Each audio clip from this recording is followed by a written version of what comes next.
देखो, पर कभी कभी ऐसे महापुरुषों का प्रभाव प्रकाशित होता है कि कुल कर्म छू भी नहीं सकते।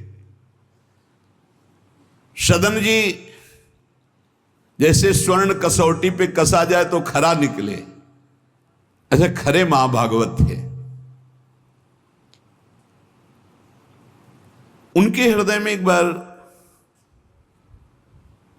कुछ रिश्ते नातेदार आए, बच्चे ही थे, तो पिता एक छोटा बछड़ा लाए थे।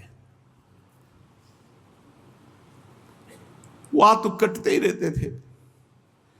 पिता ने कहा कि ज्यादा तो इसमें मांस नहीं, इसकी टांगों में मांस से पहले तो फिर अपने अतिथि का स्वागत करते हैं। सदन जी ने जब सुना उसके पास गए तो लिपट कर रोए। बच्चे थे, बछड़े से कि ऐसा ऐसा मेरे पिताजी कह रहे हैं तुम्हें काटा जाएगा, और ऐसे दुलार कर रहे थे। बछड़े के भी देखा आंसू निकल रहे। हर जीव को पता है, कष्ट का पता होता है। तो उसने कहा एक भागवतिक महापुरुष का जीवन बदलना है, इसलिए मानो बछड़े ने कहा कि तुम अपने पिताजी से कह दो, उचित तो यह है कि पहले मेरी गर्दन काटे। तो सदन जी ने कहा ऐसा क्यों? बोले क्योंकि मैं पूर्व में ऐसा था, तुम्हारे पिताजी पशु थे और मैंने इनकी गर्दन उड़ाई है, तो मैं अब पशु बना हूं, इनसे कह दो तुम्हें गर्दन ही काटनी चाहिए, पहले जिंदा टांग मत काटो, मैंने तुम्हें इतना कष्ट पूर्व में नहीं दिया था, सीधे गर्दन काटी थी। इसका मतलब जो कर्म किया जाता है उसका फल मिलता है पक्का। मैंने पूर्व में तुम्हारे पिता की गर्दन काटी थी इस जन्म में, इसीलिए मुझे पशु बनना पड़ा, और तुम्हारे ही पिता मेरी गर्दन काटेंगे पक्का, तुम रोक नहीं सकते क्योंकि वो विधान है। पर वो पहले टांग ना काटे, पहले गर्दन काटे। अब ये घटना उनको बहुत छुई। जीव को अपने कर्म का फल भोगना पड़ता है जन्म जन्मांतरों में। बच्चे ही थे, कुछ संत मंडली जा रही, यही है मत की रति गति भूति भलाई, जब जे जतन जहां जे पाई, सो जानो सत्संग प्रभाव। सत्संग का एक अमोघ प्रवाह होता है। वो संतों के सामने गए, चरणों में लौट गए, बालक थे। संत जनों ने उठो उठो बच्चे, तो रोते हुए बोले कि हर कर्म का फल जीव को भोगना पड़ता है, कोई ऐसा साधन है जिससे कर्म का फल ना भोगना पड़े और जीवन मुक्त हो जाए, जीव मुक्त हो जाए? उनका भगवान का निरंतर नाम रटना। श्री हरि हरि नाम निरंतर रटे और स्वयं किसी जीव को कष्ट ना दे और संतों का संग करता रहे तो जीवन मुक्त हो जाएगा। बस छोटे से बालक सदन जी में बात बैठ गई, बस अंदर शुरू कर दिया हरि श्री हरि श्री हरि श्री हरि। संतों की बात मान ले तो परम पद जेब में है। अब पिताजी जब तक रहे तब तक वो वध करते रहे जीवों का, लेकिन सदन जी ने कभी कभी किसी का वध नहीं किया। वो कुल परंपरागत मांस खरीद लाते और उसी को मुनाफा करके बेचते और परिवार का पोषण करने लगे। एक दिन ये रास्ते में आ रहे थे तो किसी साधु का बटुआ ढीला होगा तो शालिग्राम भगवान गिर पड़े थे। इन्होंने उठाया कि अच्छा चमकता हुआ कोई पत्थर है, तो शालिग्राम भगवान को लाए। तो उन्होंने अंदाज में कि आधा 1 किलो के वजन का काम तो करेंगे, तराजू में रख दिया।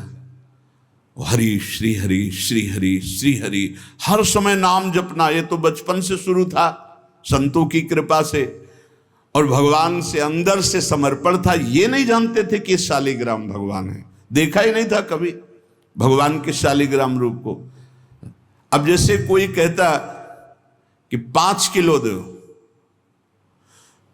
तो 5 किलो शालिग्राम बन जाते, 2 किलो तो 2 किलो दो। अब तो बहुत बढ़िया काम की बाट बदलने की जरूरत नहीं, एक ही बाट में जितना मांगो उतना दे देंगे और ठीक वजन उतना ही होता, कभी किसी को संशय नहीं हुआ। एक दिन वो संत समागम करते ही थे। तो एक संत भगवान है, कोई इनके यहां ये भेद नहीं मानता था कि ये अमुक कुल के, क्योंकि इतने महाभागवत थे। संतों के चरणामृत लेना, उनके पास बैठकर सत्संग करना, तो संत जन इनके यहाँ आकर के बैठते थे, इनके यहाँ आकर के थोड़ी देर भगवत चर्चा, बड़े उच्च कोटि के भाव सदन जी के प्रकाशित थे। तो एक संत भगवान ने देखा कि ये तो बड़े सिद्ध शालिग्राम हैं, इनमें तो चक्र का चिन्ह भी है और ये इससे मांस तोलते हैं। अश्रुपात होने लगे संत जी के कि ऐसा अनर्थ करते हो तुम, भगवान के भक्त हो। संत जी ने सदन जी से बताया कि ये जानते हो तुम्हारे बांट नहीं है, स्वयं शालिग्राम भगवान हैं, और इतना घृणित कार्य कि तुम इनसे एक तरफ मांस और एक तरफ शालिग्राम। बड़ी बड़ी उनको व्यथा हुई। सदन जी ने कहा मुझे कुछ पता नहीं, मैं नहीं जानता, मेरे लिए तो ये बहुत सिद्ध बांट है, मैं जितना ग्राहक मांगता है उतना ही, आधा किलो तो आधा किलो, 5 किलो तो 5 किलो बन जाते हैं।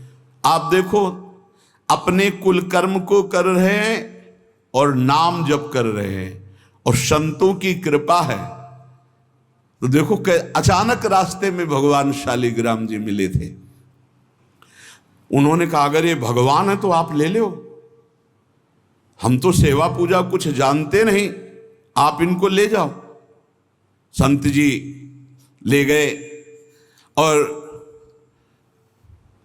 देखो ये हृदय में बैठा लीजिए, संत मिले मतलब आखिरी जन्म हमारा है।